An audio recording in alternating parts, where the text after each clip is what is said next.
Introduction. What if a single experiment could rewrite the rules of reality? Throughout history, there have been moments when science pushed too far, and the universe seemed to push back. These are the experiments that didn't just change what we know, they changed what we believe reality itself to be. The Double-Slit Experiment. In the quiet laboratories of the early 19th century, light was still a mystery. Some believed it was made of tiny particles. Others insisted it was a wave moving through an invisible ether. In 1801, an English physicist named Thomas Young set out to find the answer using one of the simplest setups imaginable, a beam of light and two narrow slits. Young shone light through the slits and watched the result on a distant screen. If light were made of particles, it would pass through the slits and create two bright bands, matching their shapes. But instead, he saw a series of alternating bright and dark fringes, an interference pattern, like ripples meeting on the surface of a pond. This could only mean one thing: light behaved like a wave. For more than a century, the experiment stood as proof that light was a wave. But in the early 20th century, something changed. Albert Einstein discovered the photoelectric effect. Light could also act like particles, small quanta of energy called photons. The wave-particle duality began to form. Light somehow was both at once. In the 1920s, scientists pushed the experiment further. They decided to fire single electrons, one at a time, through the same two slits. Each electron should behave like a tiny bullet, hitting the screen in one of two possible spots. But after many electrons were sent through, the same interference pattern began to appear. Each electron, traveling alone, somehow interfered with itself, as if it went through both slits simultaneously. The pattern revealed a truth that defied classical understanding. Matter, like light, could behave as both wave and particle. The most haunting part came when scientists tried to observe which slit each electron actually went through. They placed detectors beside the slits to watch the passage. And instantly, the interference pattern vanished. The electrons stopped behaving like waves and began acting like particles again. The very act of measurement seemed to change the outcome. When nobody looked, reality acted as waves of possibility. When someone watched, it solidified into particles, into definite form. This became known as the observer effect, one of the most profound findings in quantum mechanics. It didn't just challenge physics, it challenged the nature of reality itself. The experiment suggested that the universe at its smallest scales does not exist in a fixed state, but rather as a field of potential, collapsing into one outcome only when observed.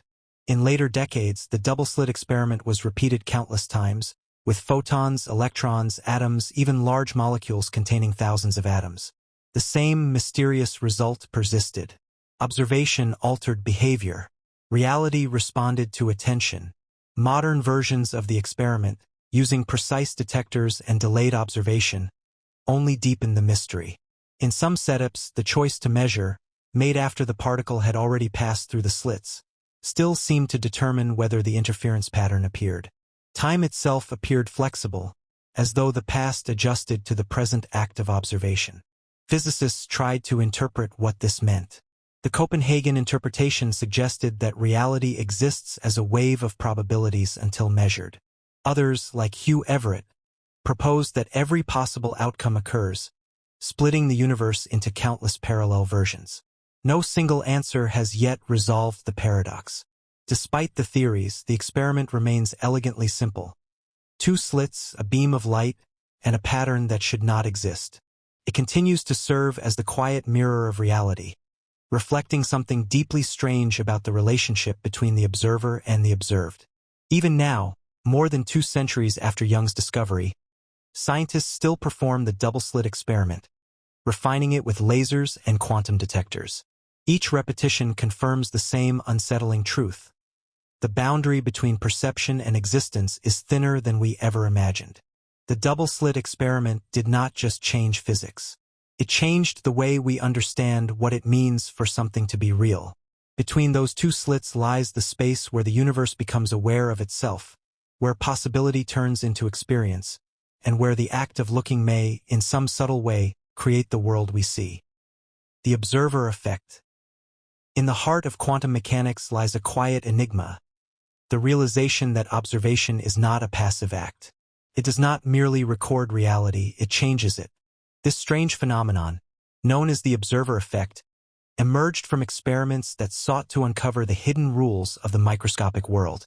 Yet, instead of clear answers, scientists found themselves confronting a deeper question. Does reality exist independently of our observation, or does it need us to take form? The roots of the observer effect go back to the same mysterious experiment with two slits. When no one watched, light and matter behaved as waves, spreading in delicate interference patterns. But when detectors were placed to observe which slit a particle passed through, the wave-like pattern disappeared. The simple act of measurement collapsed the haze of probabilities into a single outcome. It was as if nature, when unobserved, existed in a state of pure potential, and only when measured did it choose a definite form.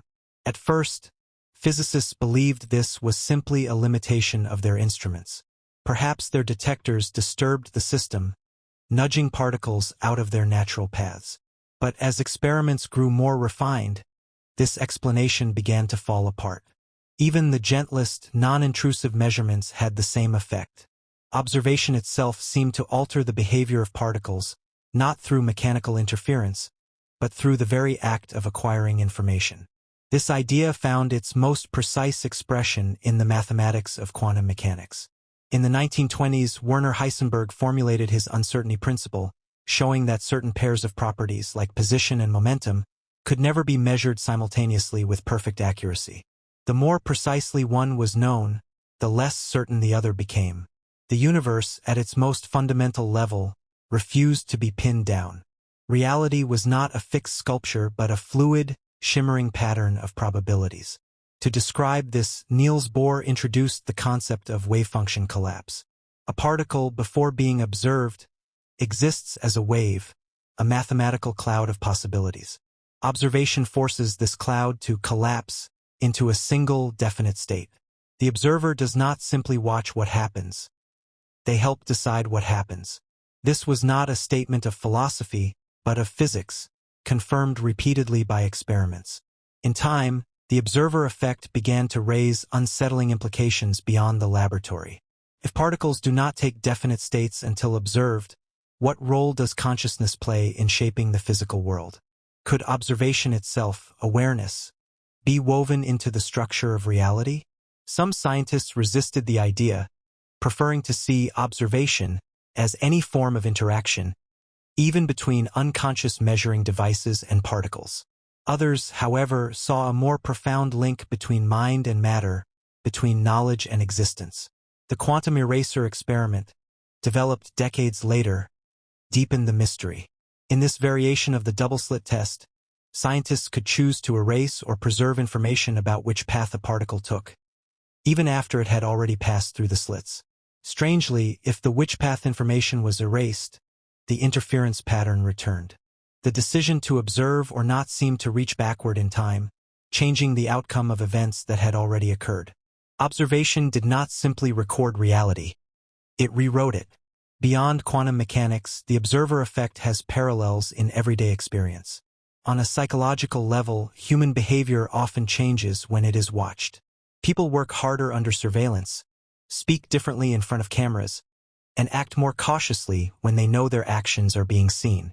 The very awareness of being observed subtly alters reality on a social scale, shaping decisions, emotions, and relationships. From the quantum realm to the human world, the act of observing carries power. In the realm of cosmology, the implications grow even larger. Some scientists have wondered if the entire universe, vast and ancient, might in some sense depend on observation. The anthropic principle suggests that the universe appears fine-tuned for life because only in such a universe could conscious observers emerge to notice it. In this view, the observer effect is not just a quirk of subatomic particles but a feature of existence itself, a dialogue between the cosmos and the consciousness within it. Still, despite the philosophical interpretations, the core of the observer effect remains clear and measurable. Every time a quantum system is examined, its wave of potential collapses into a single, definite result. When it is left alone, it exists in a silent superposition, all possibilities at once. Reality, it seems, does not exist as a fixed structure waiting to be discovered. It unfolds moment by moment, crystallizing from uncertainty into form, each time an observation is made. The observer effect changed not only science but the way we think about existence. It erased the clear boundary between the experimenter and the experiment, between the observer and the observed. It reminded us that the universe is not a distant stage on which events unfold, but a living process that includes us, our choices, our awareness, our act of seeing. In the quantum world, the smallest things reveal the deepest truths. Particle watched is a particle changed. A reality unobserved is a reality undefined. And between these two states, between the seen and the unseen, lies the quiet pulse of creation itself. The Schrödinger's cat thought experiment. In the quiet tension of 1935, Erwin Schrödinger sat at his desk, reflecting on a paradox that had begun to trouble the foundations of physics. Quantum mechanics had revealed a strange and powerful world beneath the surface of reality. A world where particles existed not in one place, but in many, where outcomes remained uncertain until measured.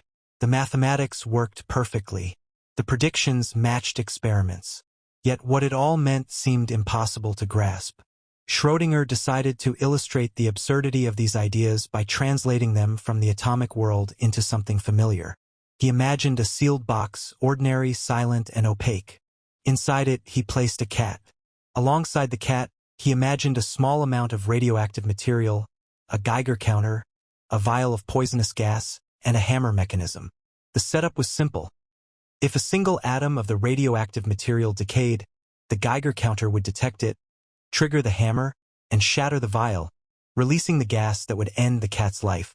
If no decay occurred, the cat would remain alive. The key lay in uncertainty. Radioactive decay is a purely quantum event, unpredictable, governed only by probability. After some time passes, there is an equal chance that the atom has decayed or not. According to quantum mechanics, before observation, the atom is in a superposition of both states at once, decayed and not decayed. And because the entire mechanism is linked, that means the cat's fate is also entangled with the atom's condition. Until the box is opened and an observation is made, the cat exists in a strange limbo, simultaneously alive and dead. This image was not meant as a real experiment. Schrödinger never intended anyone to build such a box. It was a thought experiment, designed to expose the strange consequences of applying quantum logic to everyday life. The cat's impossible condition highlighted a deep inconsistency between the quantum world and the macroscopic world we inhabit. In the equations, superpositions were natural. But in reality, a cat could not be both alive and dead. Something Schrödinger believed was missing from the theory. The paradox centered on what physicists called wave function collapse. The wave function describes all possible states of a system, all that could happen. But when an observation is made, that wave of probabilities collapses into a single, definite outcome. Before the box is opened, both outcomes coexist. The act of observation chooses one and excludes the other. The question Schrödinger raised was simple yet profound. When does this collapse happen? At what point does potential become actual? For Niels Bohr and the Copenhagen school of thought, observation itself was the key. In their view, quantum states were not physical realities but probabilities, descriptions of what could be known. When the observer opened the box, the act of measurement forced the system to settle into one state.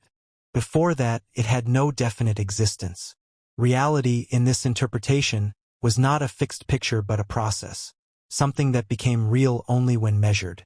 Schrödinger found this deeply unsatisfying. He used the cat to show that if the Copenhagen interpretation were correct, the line between quantum uncertainty and classical reality could not be clearly drawn. If a single atom could exist in a superposition, and that atom determined the fate of a living creature, then the cat too must exist in superposition. Extending this logic further, everything entangled with the cat, the box, the table, the laboratory, the observer, would share that same uncertain state. The entire world would exist in a haze of overlapping possibilities until someone looked. The thought experiment spread quickly through the scientific community.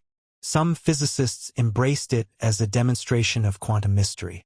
Others, like Albert Einstein, saw it as evidence that quantum theory was incomplete, that there must be hidden variables, unseen causes determining what seemed to be random.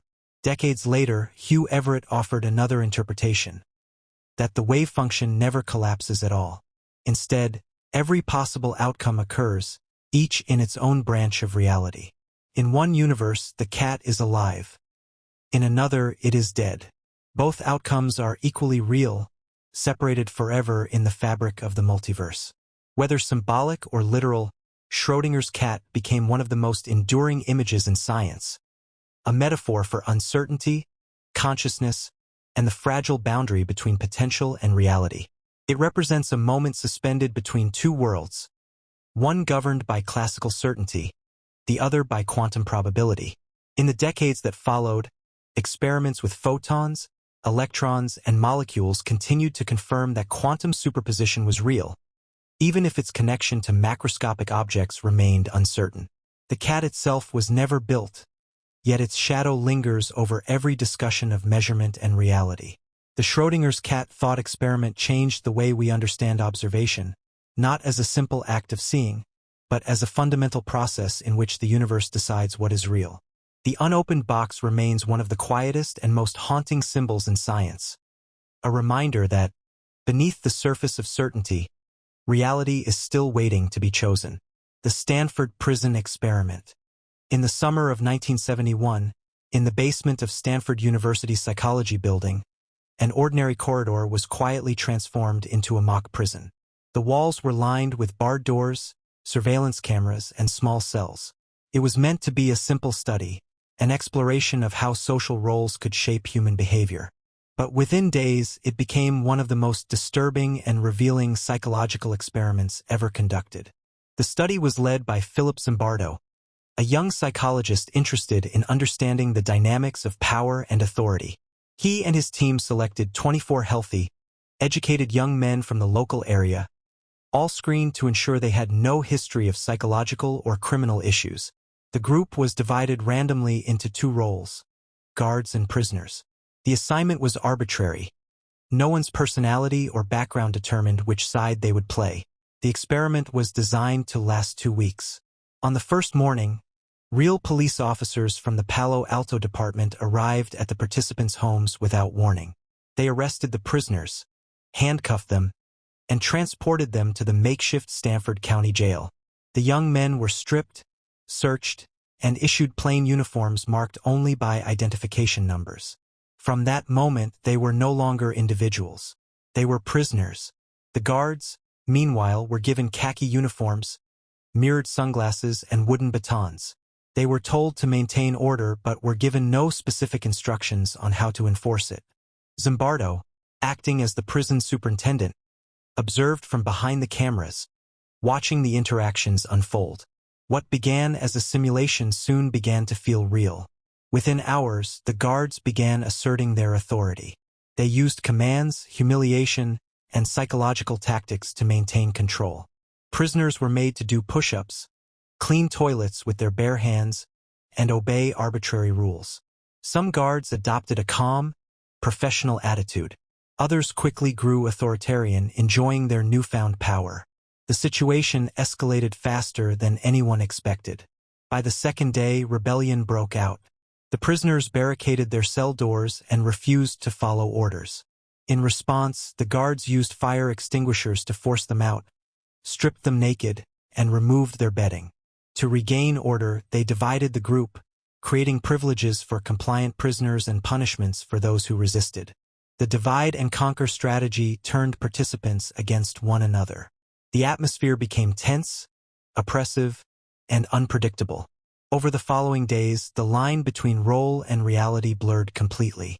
Some guards became cruel and domineering, inventing psychological punishments to test obedience.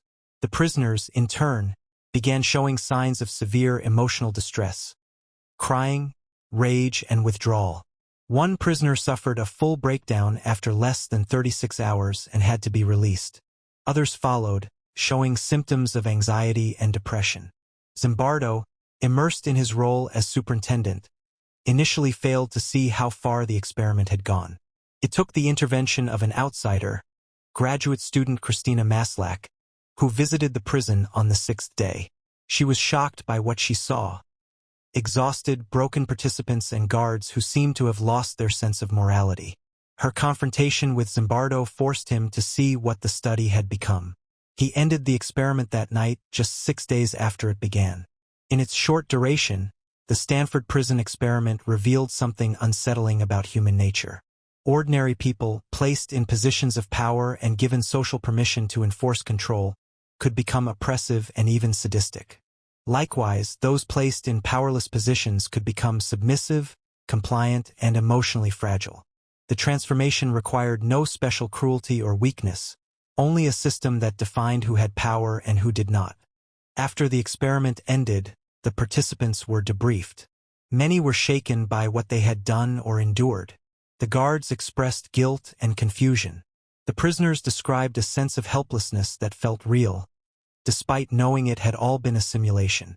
Zimbardo himself later admitted that he had been drawn too deeply into the role he created, losing sight of his responsibility as a researcher. The Stanford Prison Experiment became a landmark in psychology, not for what it revealed about prisons, but for what it showed about the power of situation.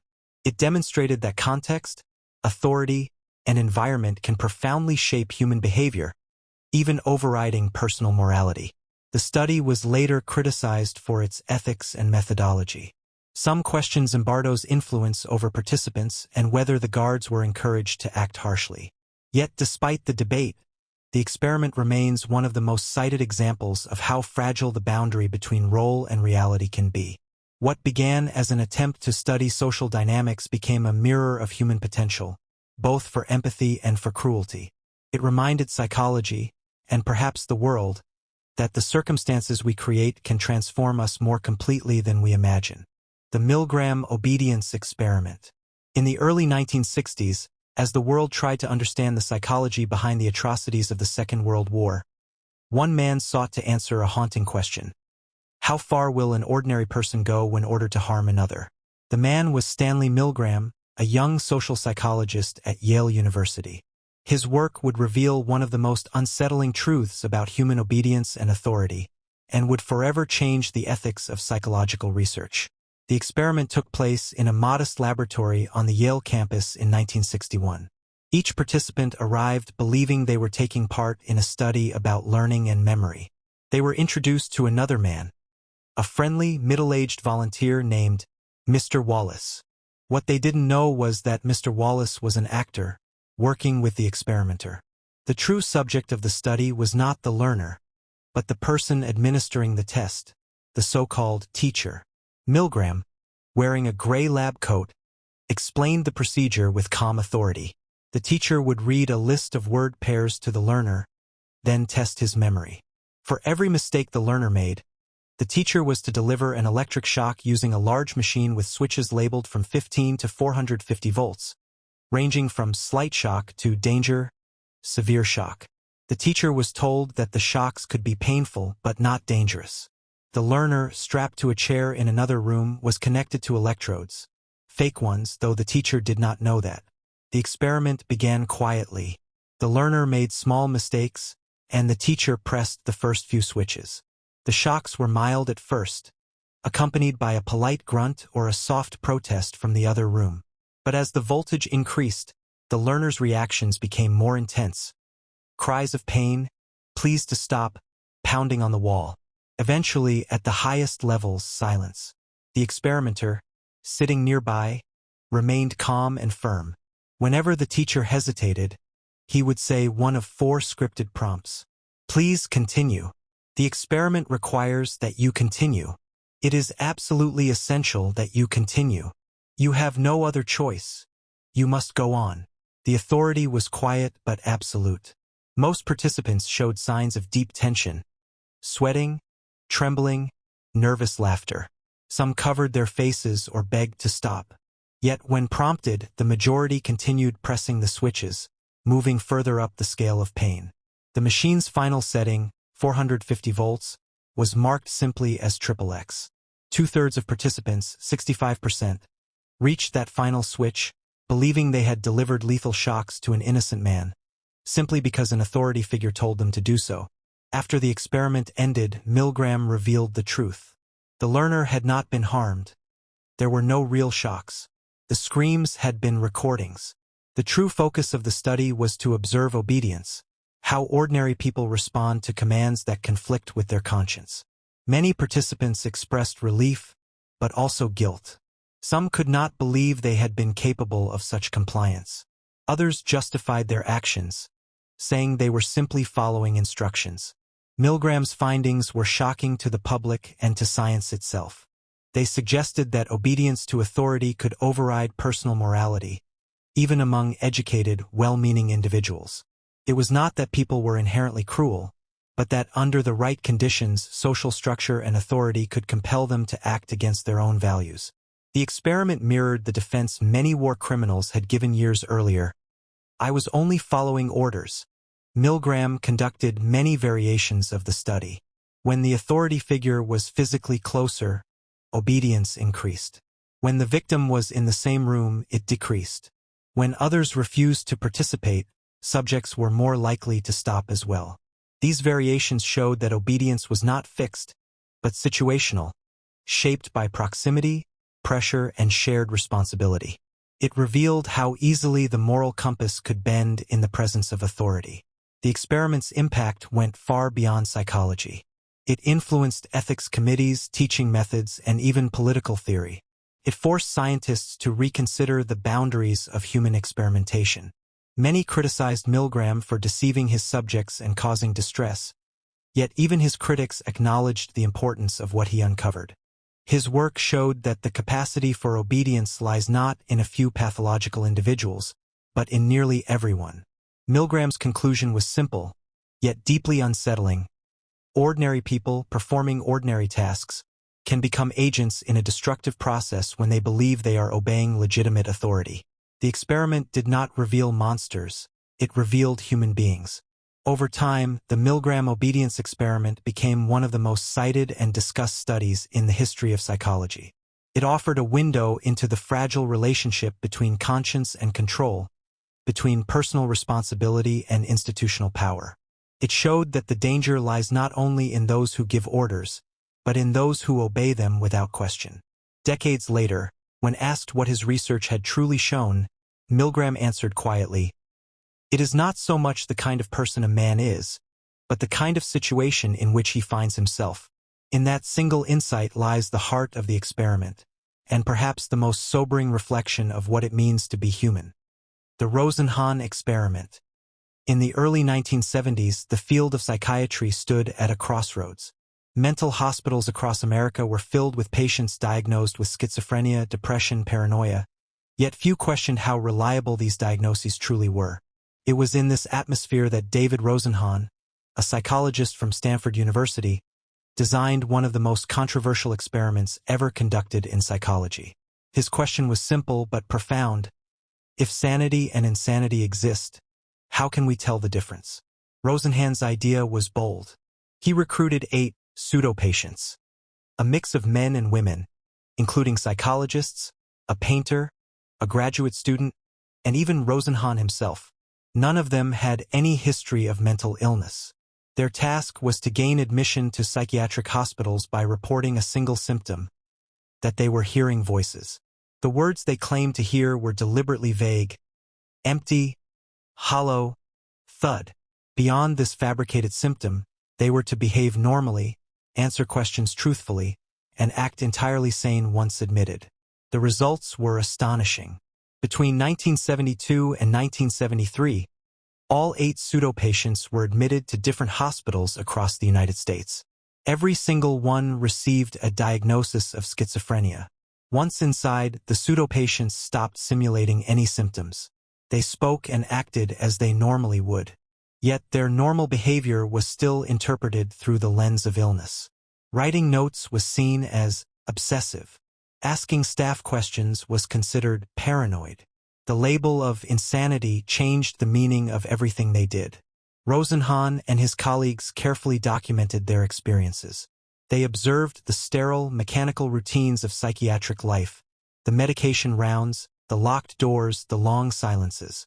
They noted how patients were depersonalized, often ignored by staff who were overworked or desensitized. Doctors spoke of them in the third person, even in their presence, as if they were invisible. The pseudo-patients' attempts to prove their sanity were futile. Their words were filtered through the authority of diagnosis, and the diagnosis was never questioned. The length of their stays varied, but none were released quickly. The shortest hospitalization lasted 7 days, the longest, 52 days. When they were finally discharged, none were declared sane. Instead, they were labeled schizophrenia in remission, a subtle way of saying that the illness was not gone, merely dormant.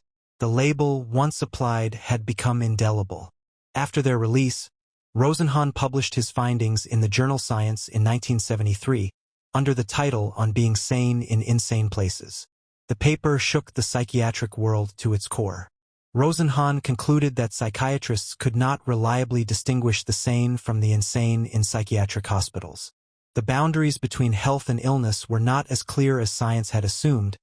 They were shaped by context, expectation, and institutional bias. The response from the psychiatric community was explosive. Many hospitals and psychiatrists felt attacked.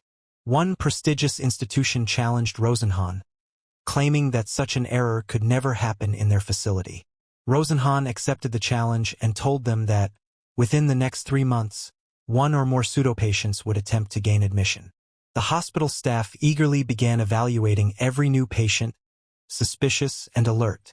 Out of 193 admissions, the hospital identified 41 as possible imposters. Rosenhan, however, had sent no one. The result was devastating. It revealed that psychiatry, as practiced then, could be swayed both by overconfidence and by fear of being deceived. The diagnostic system, Rosenhan argued, was not entirely scientific. It depended on subjective interpretation.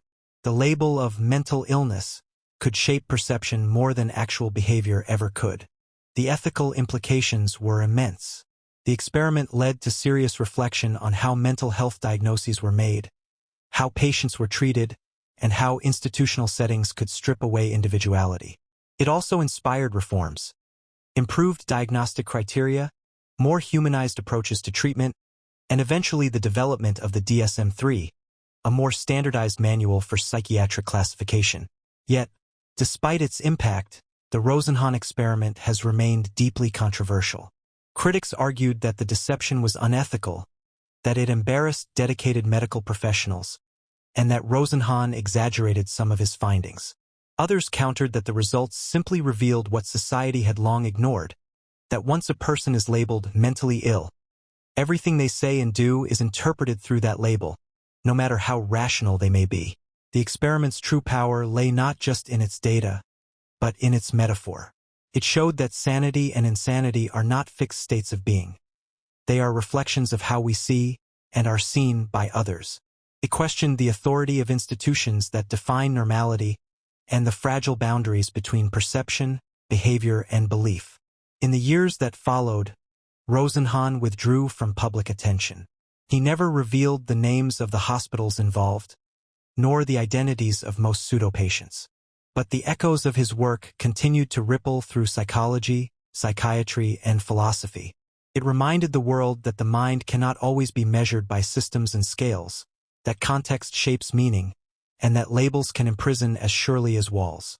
Today, the Rosenhan experiment stands as a quiet but powerful warning. When we decide who is sane and who is not, we may be revealing less about them and more about ourselves. The split brain experiments. In the mid-20th century, neuroscientists were slowly beginning to map the hidden geography of the human mind. The brain, with its billions of neurons and invisible networks, had long been a mystery, a black box of thought, emotion, and self-awareness. Yet a series of experiments, conducted in the 1960s and 1970s, would reveal something extraordinary: that beneath the unity of consciousness, there might exist two separate minds, each with its own awareness, memories, and will. The story began with a medical condition, severe epilepsy. For a small number of patients, seizures spread uncontrollably from one hemisphere of the brain to the other, disrupting every aspect of life. Conventional treatments failed. In a desperate attempt to stop these seizures, surgeons began performing a radical procedure known as a corpus callosotomy, the surgical cutting of the corpus callosum, the thick band of nerve fibers connecting the brain's two hemispheres.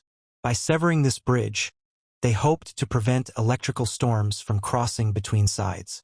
The early operations worked. The seizures were reduced or stopped entirely. But no one knew exactly what this separation would mean for consciousness itself. That question was taken up by Roger Sperry and his graduate student Michael Gazzaniga at the California Institute of Technology.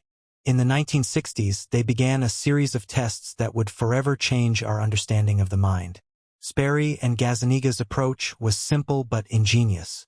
Because visual information from the left field of vision goes to the right hemisphere, and information from the right field of vision goes to the left hemisphere, they could selectively present images to one side of the brain at a time. In a typical test, a split-brain patient would fix their gaze on a central point.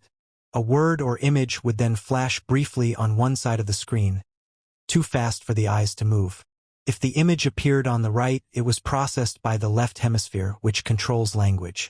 The patient could easily name what they saw. But when the same image appeared on the left, processed by the right hemisphere, the patient said they saw nothing. And yet, when asked to draw what they did not see using their left hand, controlled by that same right hemisphere, they would correctly sketch the hidden image. It was as if one part of the brain knew something that the other did not. The two halves could no longer share information, yet both were aware in their own way. Further experiments deepened the mystery. When different images were shown to each visual field simultaneously, for instance, a snow-covered house on the left and a chicken claw on the right, patients gave split responses. When asked to point to a related picture with each hand, the left hand, right hemisphere, chose a shovel for the snow, while the right hand, left hemisphere, chose a chicken. But when asked verbally why they had chosen both, the speaking left hemisphere, unaware of what the right had seen, would confidently invent an explanation. The chicken claw goes with the chicken, and the shovel is for cleaning the chicken coop. This revealed a remarkable truth about human consciousness. The brain's left hemisphere, dominant for language, acted as a narrator, interpreting the world even when it lacked the full picture. It filled in gaps, constructing a coherent story from incomplete information. Meanwhile, the right hemisphere operated silently, perceptive, emotional, and often nonverbal, holding its own understanding of reality. Sperry and Gazzaniga found that the two hemispheres even had distinct personalities and preferences. When asked about beliefs or choices, the left and right hands sometimes responded differently, as though each half had its own mind. One patient's right hand would unbutton a shirt that the left hand had just buttoned.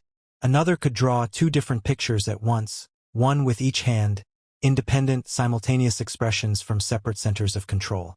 Despite the separation, patients did not appear split in daily life. The hemispheres cooperated subconsciously through shared sensory inputs and external cues. Most lived normal lives, unaware of the silent division within them. Yet the experiments revealed that the unity of the self, the sense of being a single, indivisible consciousness, might be an illusion, a delicate harmony maintained by constant communication across that narrow bridge of fibers. For this groundbreaking work, Roger Sperry was awarded the Nobel Prize in Physiology or Medicine in 1981. His findings reshaped neuroscience, psychology, and philosophy alike. They showed that the mind is not a single, centralized entity but a system of interacting parts, each capable of independent awareness. The brain, it turned out, was not one voice, but a duet. The split-brain experiments also opened profound questions about identity and free will. If each hemisphere can think, perceive, and act on its own, then what or who is I? Is consciousness a unified phenomenon, or simply the story told by the hemisphere that speaks? Sperry's work suggested that our sense of wholeness arises not from the absence of division, but from the constant dialogue between divided selves. Today, these experiments remain among the most fascinating in neuroscience. They remind us that behind the calm surface of awareness lies a vast architecture of parallel processes, systems cooperating, competing, and communicating to create the illusion of one seamless mind. The split brain studies did not just reveal the anatomy of thought. They revealed the fragile miracle of human unity itself. The rubber hand illusion. In a quiet laboratory in the late 1990s, psychologists set up a simple, almost playful experiment, one that would reveal something deeply unsettling about the human sense of self. It involved nothing more than a table, a brush, and a rubber hand. Yet it would show how fragile the boundaries of the body truly are, and how easily the brain can be persuaded to accept a false reality as its own. The rubber hand illusion was first described in 1998 by Matthew Botvinnik and Jonathan Cohen at Princeton University. Their goal was to explore how the brain constructs the feeling of bodily ownership, the quiet certainty that this hand, this skin, this body, is mine. What they discovered was that this certainty can be rewritten in minutes. In the experiment, a participant sat at a table with one arm resting on the surface. A screen or box was positioned so that the real hand was hidden from view, while a life-sized rubber hand was placed in front of them in a natural position, as if it were their own. Both the fake and real hands were oriented in the same direction, aligned perfectly in space. Then, the researchers began the key part of the illusion. Using two identical brushes, they stroked the visible rubber hand and the hidden real hand at the same time, in perfect synchrony. Stroke after stroke, the sensations aligned. What the eyes saw matched what the skin felt. Within a minute or two, something extraordinary happened. The participant began to feel as if the rubber hand was their real hand. The sense of ownership shifted. Their brain adopted the artificial limb into its internal map of the body.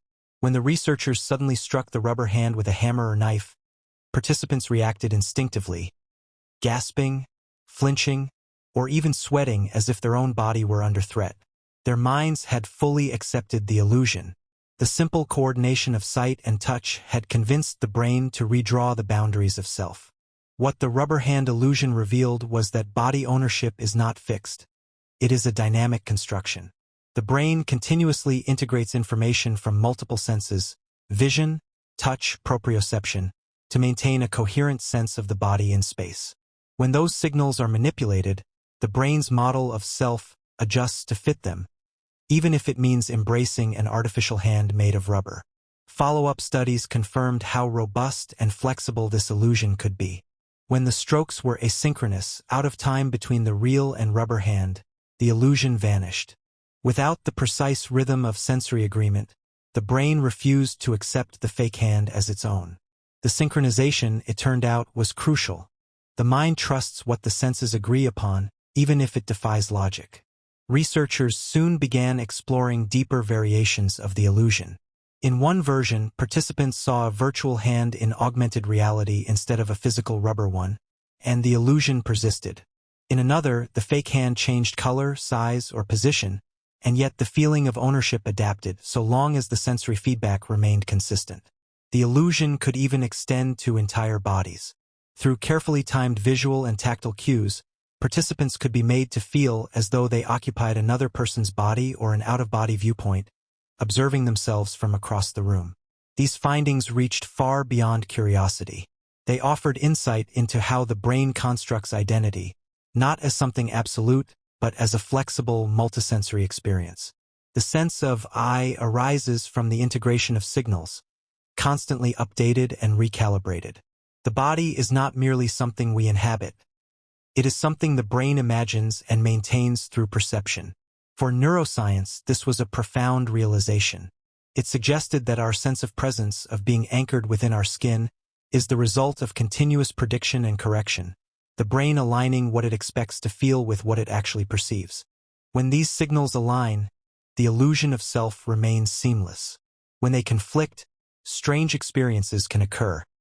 Phantom limbs, out-of-body sensations, or the eerie conviction that one's body is not their own. The rubber hand illusion also became a cornerstone for modern virtual reality and prosthetics research. Engineers used its principles to design artificial limbs that feel more natural, by synchronizing tactile feedback with visual cues. In virtual environments, similar techniques allow users to inhabit digital avatars and feel a sense of embodiment, a psychological bridge between the physical and the virtual.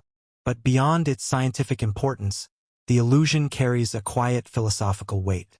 It blurs the boundary between the self and the external world, reminding us that the mind's perception of reality is not fixed, but negotiable. The feeling of "this is me" can be transferred, extended, or reshaped by mere sensory agreement. The body, so central to our sense of identity, turns out to be an ongoing simulation, one that can be rewritten with a brush and a piece of rubber. When the experiment ends, and the screen is lifted, participants often laugh, unsettled but fascinated.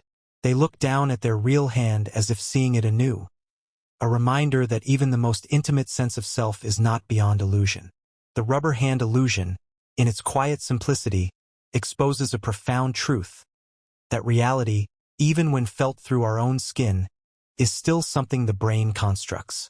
The quantum eraser experiment. In the strange world of quantum mechanics, reality behaves like a dream, fluid, uncertain, and shaped by observation itself. Few experiments capture this mystery more vividly than the quantum eraser, a modern echo of the famous double-slit experiment. It suggests that the past is not fixed until it is observed, and that information, not time, defines what becomes real. To understand the quantum eraser, we begin with its foundation, the double-slit experiment. When a beam of light passes through two narrow slits, it produces an interference pattern on the screen behind, a series of bright and dark bands like ripples on water. This pattern means that each photon, each particle of light, behaves like a wave, passing through both slits at once and interfering with itself. But when detectors are placed to see which slit each photon goes through, the interference disappears. The photons behave like solid particles, choosing one path or the other. Merely knowing which path destroys the wave-like pattern. Observation changes the outcome. In the 1980s, physicists began to ask a deeper question. What if we could record which path the particle took, but later decide whether or not to look at that information? Could a measurement made after the photon hit the screen still affect the pattern that had already formed? This led to the birth of the quantum eraser experiment, first proposed by John Archibald Wheeler, and later realized in the laboratory by Yoonho Kim, Rong Liu, and their colleagues in 1999. The setup was complex, but the logic was simple. A laser emitted single photons toward a pair of slits, just as in the original experiment. After passing through, each photon was directed toward a crystal that split it into two entangled photons, twins bound by quantum correlation. One of the pair, called the signal photon, traveled toward a main detector screen. The other, the idler photon, took a longer, more elaborate path through a system of mirrors and beam splitters before reaching one of several detectors. The entangled nature of these photon pairs meant that information about one was encoded in the other. By arranging the detectors in certain ways, the experimenters could choose, even after the signal photon had already hit the screen, whether to preserve or erase the witch path information of its partner. When the witch path information was preserved, no interference pattern appeared. The photons behaved as particles. But when the witch path information was erased, when it became impossible, even in principle, to know which slit the photon had passed through, the interference pattern returned. The light behaved like a wave again. What made this result astonishing was that the decision to erase or preserve the information happened after the photon had already reached the screen. In other words, the pattern on the detector seemed to depend on a choice made later in time. It was as if the photon knew what would be done with its entangled twin and adjusted its past behavior accordingly. The act of observation, or the potential for observation, did not merely reveal reality, it helped define it. Wheeler, who had first imagined this kind of experiment decades earlier, described it as a delayed choice experiment. His philosophical conclusion was subtle but profound. The past is not fully real until it has been measured.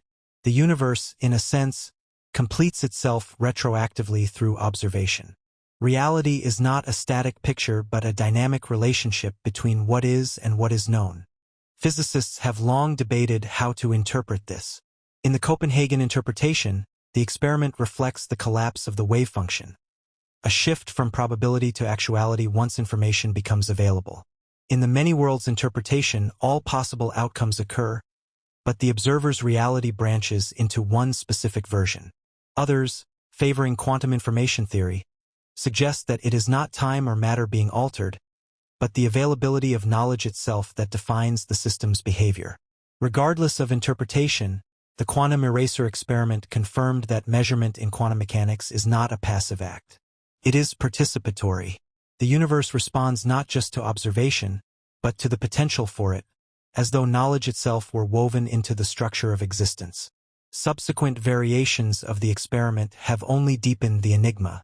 In some versions, the idler photon's path extends so far that its detection occurs seconds after the signal photon has been registered. In others, random processes or even human decisions determine whether the information is erased or not. Each time, the same paradox emerges. Outcomes seem to depend on events that happen later in time. For many scientists, this does not mean that the future literally changes the past, but rather that the quantum world does not obey the linear logic of cause and effect as we know it. The photon's behavior is not determined until all relevant information, even delayed information, is considered. The universe on the quantum level appears holistic. Every part of an event is connected to the rest, regardless of time or distance. To the human mind, trained to see reality as continuous and stable, such results are deeply unsettling. But they also reveal something extraordinary, that observation and existence are inseparable. What we call reality is not merely what happens, but what is known to have happened. The quantum eraser experiment shows that knowledge, or its absence, is enough to shape the very structure of the physical world. When the final detectors flicker and the data are gathered, the result is always the same. If the information exists, the world behaves like a collection of definite particles. If it does not, the world becomes a field of possibilities, rippling with interference. Between those two states lies the mystery that defines all of quantum physics, that the universe may not exist as a complete story until we choose to look. The placebo effect. In the quiet world of medicine, where healing is meant to follow the laws of biology and chemistry, there exists a phenomenon that defies both, the placebo effect. It is a mystery not of molecules but of belief, the mind's ability to influence the body, to turn expectation into physiology, and imagination into measurable change. The story begins centuries ago, long before modern science could explain it. Physicians noticed that some patients improved even when given treatments known to be inert, colored water, sugar pills, empty rituals. The recovery was real. Pain eased, symptoms faded, wounds healed faster. But the medicine itself did nothing. The healing came from within, triggered by the act of believing that healing was underway. In the 20th century, as clinical trials became more rigorous, the placebo effect transformed from a curiosity into a crucial scientific tool. It became the control, the baseline against which every new drug and treatment was measured. In a typical double-blind study, neither doctor nor patient knows who receives the real medication and who receives a placebo. Time and again, results revealed a puzzling truth. Those who received the fake treatment often showed significant improvement, sometimes nearly as much as those who received the real drug.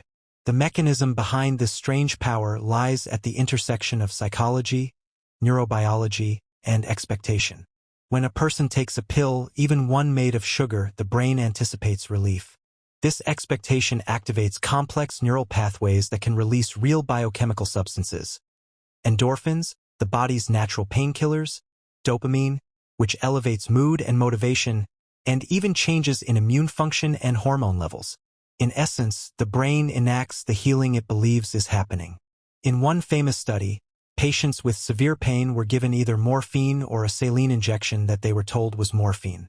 The saline, pure salt water, reduced pain almost as effectively as the drug itself. Brain scans later showed that the placebo activated the same opioid receptors in the nervous system as real morphine. The illusion had become biological truth. But the placebo effect is not limited to pills and injections. It appears in surgery, therapy, and even technology. In a striking experiment, patients with knee pain underwent what they believed to be an arthroscopic procedure. Half received the full surgery. The other half were anesthetized, but the surgeon performed only superficial incisions, doing nothing inside the joint. When the patients awoke, both groups reported the same level of pain relief and improved mobility. Their brains, convinced they had been healed, restructured their experience of the body accordingly. The effect is not mere imagination or wishful thinking. It is measurable, physiological, and deeply tied to the relationship between mind and body.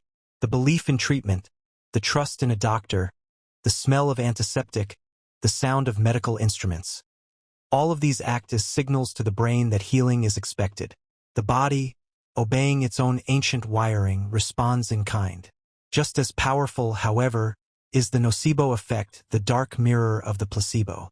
When a patient expects harm instead of healing, the body can manifest that too. In trials where participants are told about potential side effects, even those receiving harmless sugar pills sometimes develop headaches, nausea, or fatigue. Expectation alone, it seems, can produce both health and illness. For scientists, the placebo effect remains a paradox. It blurs the line between objective medicine and subjective experience. It suggests that biology is not an isolated system of cells and chemicals, but an ecosystem shaped by perception and meaning. The mind does not merely observe the body, it participates in it. Modern research using brain imaging has begun to map this relationship in detail. Placebo responses activate regions in the prefrontal cortex, anterior cingulate cortex, and periaqueductal gray, areas involved in attention, emotion, and pain modulation. The pathways that respond to expectation are the same ones targeted by actual medications. The only difference is that, in the placebo, the signal originates not from a chemical but from belief itself. Philosophically, the placebo effect touches something profound. It reveals that healing is not purely mechanical. It is an act of communication between mind and body, patient and doctor, expectation and response. Every pill, every diagnosis, every reassuring word carries symbolic power, a message that the brain translates into change. Even today, the placebo remains both a tool and a mystery. It helps scientists measure the true efficacy of drugs. Yet it also reminds them that healing cannot be separated from meaning. In every hospital, in every trial, beneath the instruments and data, the ancient bond between belief and biology quietly persists. The placebo effect shows that the boundary between thought and physiology is not fixed but permeable. The mind does not simply dwell within the body. It shapes it moment by moment through the silent language of expectation. And somewhere deep in that language, the body listens. The Good Samaritan Experiment. In the early 1970s at Princeton Theological Seminary, two psychologists, John Darley and Daniel Batson, set out to explore a deceptively simple question. What makes a person stop to help someone in need? The study would go on to become one of the most quietly unsettling experiments in social psychology. A mirror held up to human morality, showing how easily the circumstances around us can override even our deepest values. The researchers invited a group of seminary students to participate in what they were told was a study on religious education. Each student was asked to prepare a short talk. Some were told to discuss the relevance of professional ministry. Others were asked to speak about one of the most famous moral parables ever told, the story of the Good Samaritan, in which a traveler stops to help a wounded stranger left by the roadside while others pass by. When each student finished preparing, they were instructed to walk to another building across campus to deliver their speech. But the real experiment wasn't about the talk. It was about what would happen on the way there. Between the two buildings, the researchers placed a man, an actor, slumped in a doorway, coughing and groaning as if injured or sick. He didn't call for help, but his distress was unmistakable. The question was simple. Would the students stop? Given their training, one might expect most of them to pause and offer assistance. After all, these were theology students, many preparing for lives of compassion and service. Some were literally on their way to give a speech about helping strangers. But the results told a different story. The deciding factor was not personality, not faith, not even moral conviction, but time. Each student had been randomly assigned one of three conditions. Some were told they were late and needed to hurry. Others were told they were right on time. A third group was told they had plenty of time to spare. And it was this variable, the sense of urgency, that determined nearly everything. Of those who believed they were running late, only around 10% stopped to help the man. Among those who thought they were on schedule, about 45% stopped. And of the students who believed they had ample time, nearly two-thirds offered assistance. In one of the most haunting details, a few of the late students literally stepped over the suffering man on their way to give a sermon about kindness and mercy. Not because they were cruel, but because the context of their situation, the invisible pressure of time and obligation, overpowered their moral awareness. Darley and Batson's conclusion was both simple and profound. Situational forces can drastically shape human behavior, often more than internal values or beliefs. Even the most compassionate intentions can be silenced by the quiet urgency of daily life. A meeting to attend, a deadline to meet, a clock ticking too loudly in the mind. The experiment became a cornerstone of research on moral psychology and situational ethics.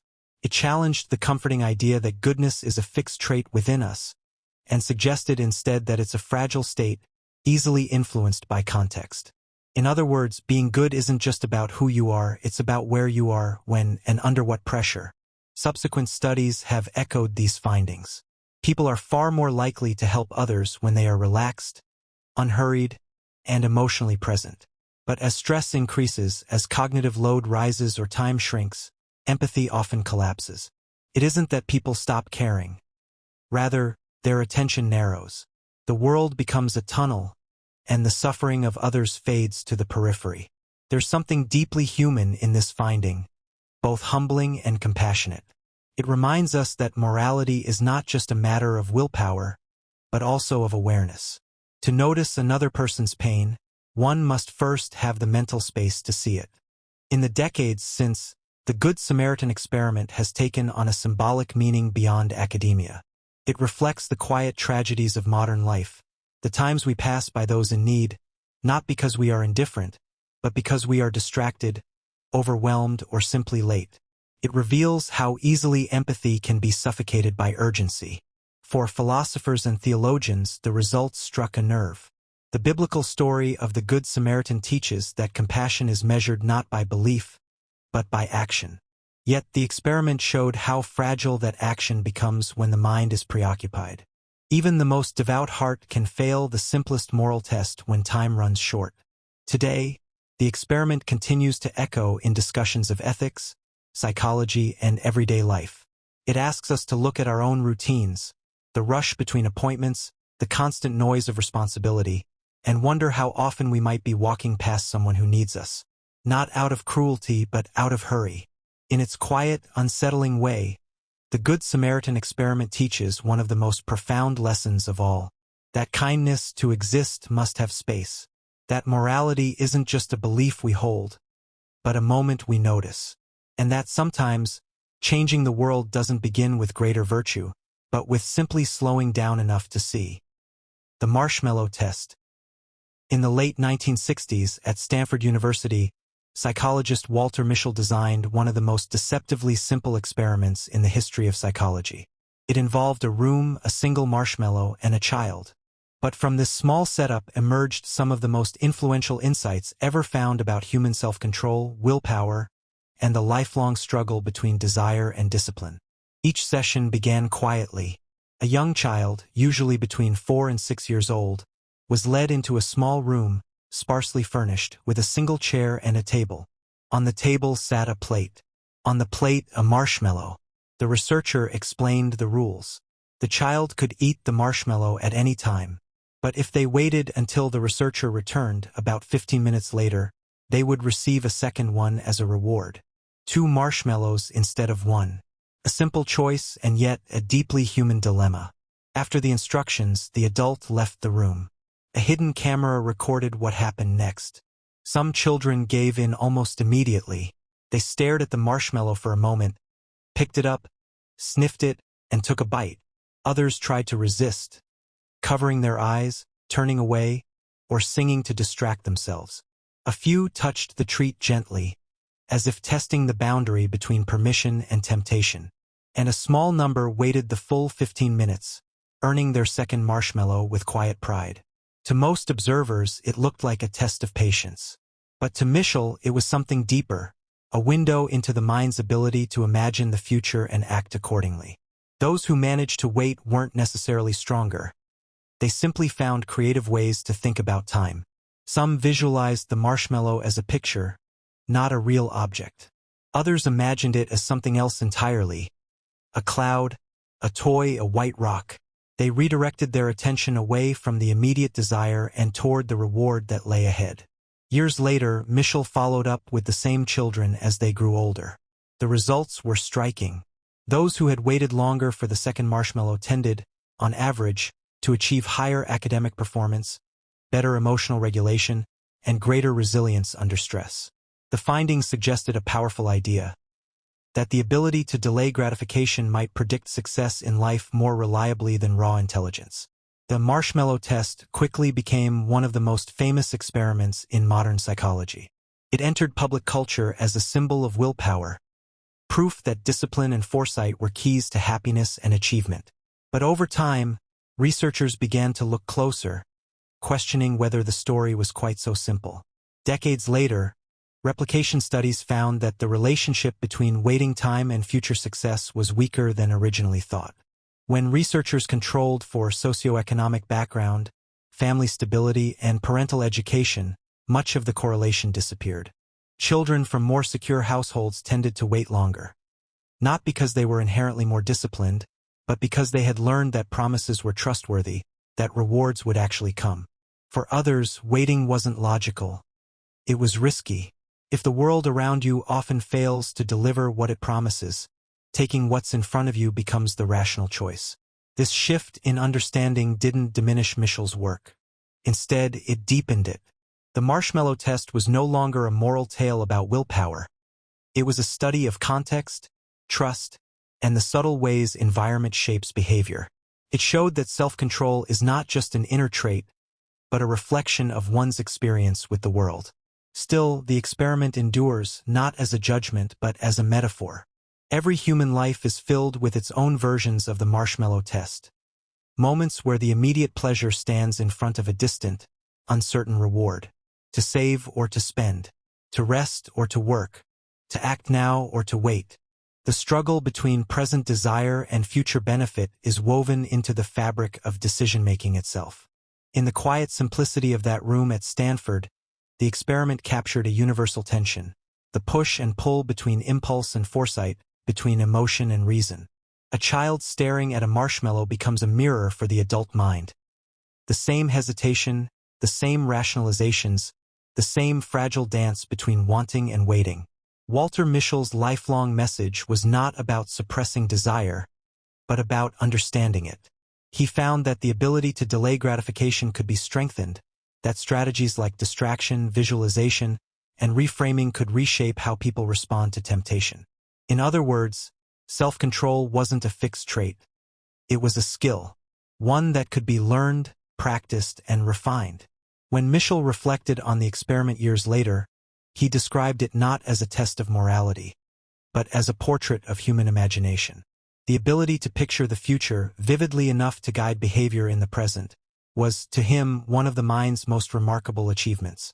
The Marshmallow Test, in its simplicity, revealed something profound, that every act of patience is an act of faith, faith that the future will come, and that it will reward the wait. The Turing Test. In 1950, the English mathematician and logician Alan Turing published a paper that would forever change the way we think about intelligence. It was titled Computing Machinery and Intelligence. In it, Turing posed a question that seemed almost childlike in its simplicity. Can machines think? But instead of trying to define thinking, he proposed something far more practical, a game. He called it the imitation game. The setup was straightforward. Imagine a human interrogator sitting in one room, communicating through text with two unseen entities in another, one human and one machine. Through a series of written questions and answers, the interrogator's goal was to determine which was which. If, after sustained interaction, the machine could consistently fool the human judge into believing it was human, then, Turing argued, it should be said to think. He wasn't suggesting that the machine truly possessed consciousness or emotions. Rather, he offered a measurable way to discuss intelligence, not by asking what it is, but by observing what it does. If behavior is indistinguishable from that of a human mind, perhaps the distinction no longer matters. At the time, computers were primitive, enormous rooms filled with whirring tubes and wires, capable of little more than arithmetic. The idea that such a machine could ever hold a conversation was almost absurd. Yet Turing's vision was decades ahead. He saw intelligence not as a mystery tied to biology, but as a process that could, in principle, be replicated by any system capable of computation. The brilliance of the Turing test lay in its simplicity. It bypassed philosophical debate and grounded the question of artificial intelligence in something observable. It didn't demand that a machine understand emotion, experience consciousness, or possess moral awareness. It asked only whether it could simulate understanding convincingly enough to deceive a human observer.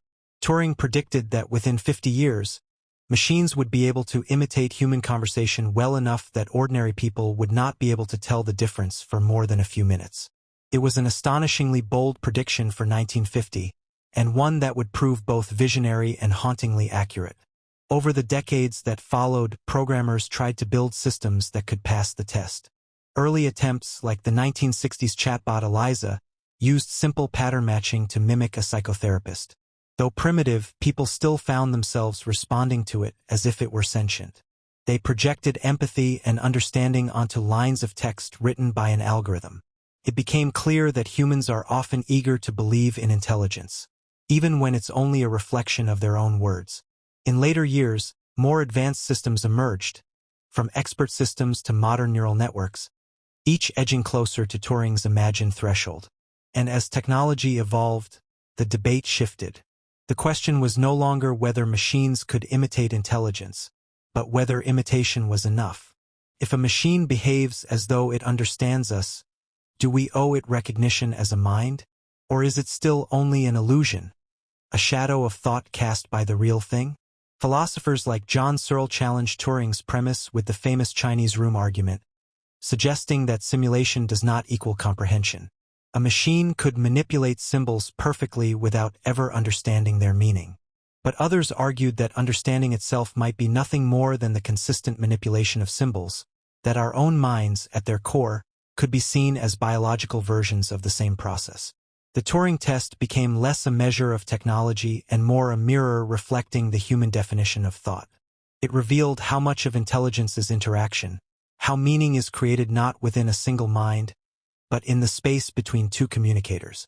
By the 21st century, artificial intelligence had advanced far beyond what Turing could have imagined. Machine learning models began writing text, creating art, composing music, and holding conversations that felt deeply human. Some programs even passed versions of the Turing test, fooling human judges for short periods of time. Yet the victory felt hollow, because as machines grew more convincing, the question changed from can they think to what does thinking even mean? Turing himself might have smiled at that evolution. His goal was never to end the debate, but to reframe it, to move from metaphysics to measurement, from speculation to observation. He understood that consciousness is, perhaps, the ultimate mystery, one that cannot be easily captured in logic or code. In the decades after his death, the Turing test remained one of the most enduring symbols of artificial intelligence. It became both a challenge and a philosophical boundary, the moment where imitation and identity blur, where human and machine meet in conversation and reflection. Today, as AI systems write poetry, diagnose disease, and guide scientific discovery, the essence of Turing's thought still lingers.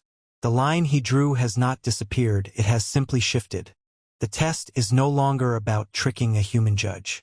It is about understanding what we mean when we say to think. Alan Turing once wrote, "We can only see a short distance ahead, but we can see plenty there that needs to be done." And in that quiet humility lies the heart of his experiment. Not a search for perfection, but a curiosity about possibility.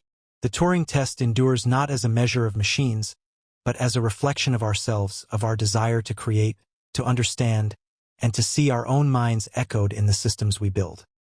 The Philadelphia Experiment. In the autumn of 1943, as the Second World War raged across continents, a strange story began to circulate among sailors and researchers in the United States Navy. It told of an experiment so secret, so extraordinary, that it defied belief. A test in which a naval destroyer was said to have vanished from sight. The ship was the USS Eldridge, a newly built destroyer escort stationed at the Philadelphia Naval Shipyard.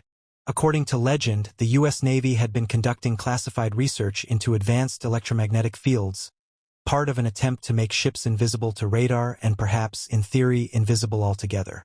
This was the alleged Philadelphia experiment. The story claimed that powerful electromagnetic generators were installed on the ship's deck, surrounding it in a pulsing, shimmering field of energy. Witnesses described a sudden greenish-blue haze enveloping the vessel, followed by a flash of light, and then silence. The Eldridge was said to have disappeared completely from the harbor, only to reappear moments later near Norfolk, Virginia, hundreds of miles away. The accounts that followed were even stranger. Some claimed that when the ship returned, crew members were disoriented, sick, and terrified. Others described horrific scenes. Sailors found fused into the metal of the ship's bulkheads, as if the fabric of matter itself had momentarily lost its boundaries. The story spread quickly through whispers and unofficial reports, capturing imaginations for decades to come. The origins of the tale can be traced back to a single man, Carl Allen, who in the 1950s sent a series of letters to a researcher named Morris Jessup. Allen claimed he had witnessed the experiment firsthand while serving on a nearby vessel.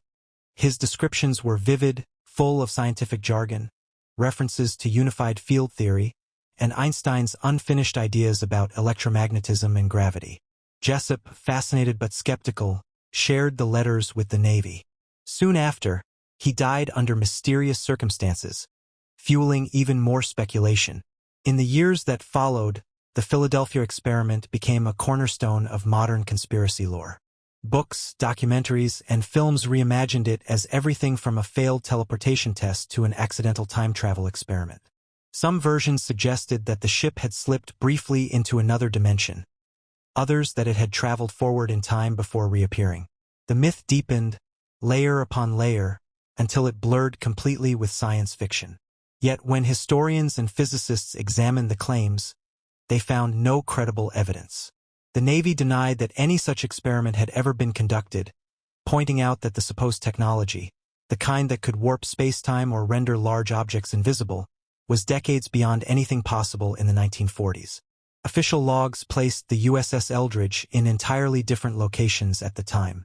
It was, by all available records, an ordinary destroyer escort performing routine missions. Still, the story refused to die. Part of its power lies in timing. During the war, the U.S. military was indeed experimenting with new forms of radar camouflage and magnetic field manipulation, including techniques to reduce a ship's magnetic signature against mines. To a sailor watching from afar, such procedures, involving large coils, generators, and flickering electrical discharges, might easily appear mysterious, even supernatural. The Philadelphia experiment may have begun as a simple misunderstanding, magnified by imagination and fear. But beyond the question of whether it happened, the legend endured for another reason. It touched a deeper nerve in the human psyche, our fascination with invisibility, teleportation, and the limits of physical reality. It invited people to wonder whether science had already brushed against forces it could not yet explain. And in that sense, it became less about a single ship and more about the human relationship with mystery itself. Decades later, declassified documents confirmed that the Navy had indeed worked on projects like Project Rainbow and Project Montauk, though none involved teleportation or invisibility. Yet the connection between these names and the Philadelphia experiment only fueled further speculation. What began as rumor became myth, and myth, in turn, became a reflection of our collective hopes and fears about scientific progress. For some, the Philadelphia experiment is a cautionary tale, a reminder of what happens when humanity ventures too far, too fast into the unknown. For others, it represents possibility. The idea that perhaps, hidden behind official denials and rational explanations, there still exist secrets that defy the boundaries of space and time. In the end, the truth of the Philadelphia experiment may matter less than its persistence. Its survival across generations speaks to something timeless. Our yearning to believe that reality itself might bend, that science might someday unlock doors not yet imagined. It reminds us that every age has its mysteries, and every boundary of knowledge casts a shadow of wonder beyond its edge. The USS Eldridge continued to serve for years after the war, eventually transferred to the Greek Navy under a different name.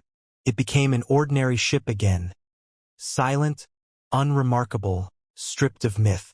But somewhere in the stories that surround it, the legend still drifts, half history, half dream. A ghost ship gliding quietly through the fog between science and imagination.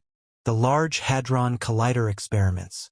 In a quiet countryside near Geneva, beneath the border between Switzerland and France, lies one of humanity's most extraordinary creations. A circular tunnel, 27 kilometers long, buried deep beneath the Earth. It is known as the Large Hadron Collider, or LHC. Built by the European Organization for Nuclear Research, CERN. It is the largest and most powerful machine ever constructed. Its purpose is both simple and profound: to recreate the conditions that existed a fraction of a second after the birth of the universe.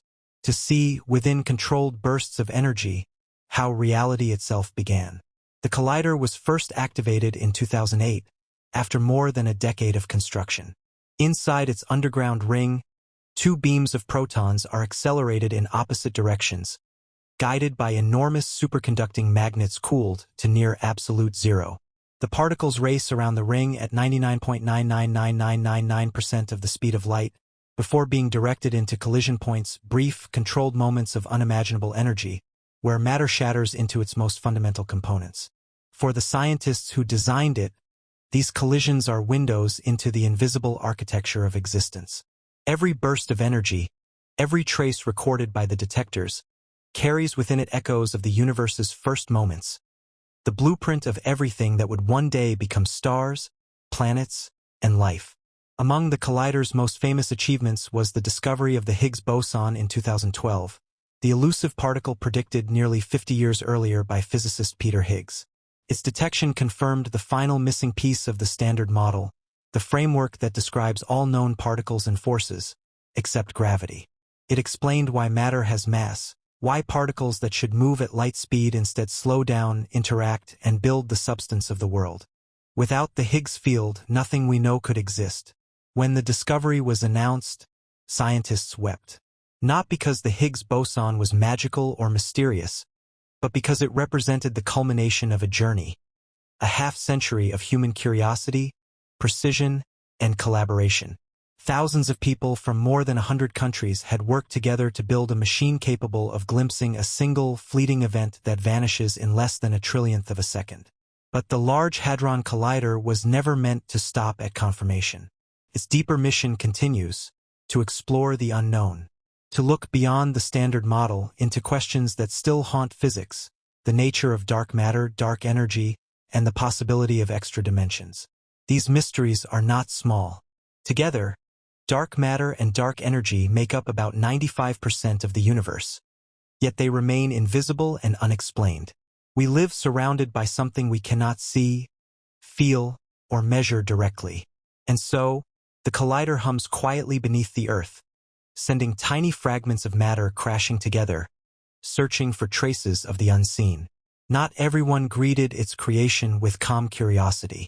In the years before its activation, rumors spread that the collider might create a black hole, swallowing the planet. Others claimed it could open a gateway to another dimension, or tear a hole in space-time itself. The fears were unfounded. The energies it produces, though vast by human standards, are still smaller than those created naturally in cosmic rays striking Earth's atmosphere every day. But the stories persisted, echoing a timeless truth: that great leaps in science always stir a mixture of wonder and fear. To stand near the collider's surface is to see nothing extraordinary. A cluster of nondescript buildings, laboratories, and control rooms scattered across the countryside. Yet deep below, in silence and darkness, the greatest experiment on Earth unfolds. Every few seconds, particles collide, detectors flash, and petabytes of data ripple through networks across the world. A constant heartbeat of discovery, invisible but unending. The LHC is more than a scientific instrument. It is a symbol of what humanity can build when curiosity outweighs division. It unites nations, languages, and generations in the shared pursuit of understanding something infinite. Its tunnels, cold and vast, hum with the same question that drove thinkers for centuries. What is the universe made of? And, more quietly, why does it exist at all? In its essence, the collider is not about destruction but about revelation. It takes apart the smallest pieces of reality, not to erase them, but to understand them, to read, in the language of particles, the ancient memory of creation. It reminds us that every atom in our bodies, every breath and heartbeat, is built from the same fundamental particles it studies. We are, in a literal sense, made of the universe learning to observe itself. As the experiments continue, new questions emerge about symmetry, time, and the limits of physical law. Each collision brings the possibility of something unexpected. A pattern that doesn't fit, a particle that shouldn't exist, a glimpse of something beyond comprehension. And in those moments, science becomes indistinguishable from wonder. The Large Hadron Collider stands as both a machine and a metaphor. It represents the convergence of precision and imagination, the dream of understanding reality not through myth, but through measurement, and yet finding mystery still intact. Because even when we reach deeper into the heart of matter, the questions only grow larger. In the quiet beneath Geneva, where the hum of magnets merges with the silence of the earth, the search continues, a circle without end, tracing the infinite back to its beginning, not to change reality but to see it clearly, for perhaps the first time. Ending. If you enjoyed this journey through the mysteries of science and the mind, don't forget to like the video and subscribe for more. Share your thoughts in the comments. I'd love to hear your perspective. And if you know someone who would enjoy falling asleep to these stories, feel free to share this video with them too. Sleep well, and stay curious.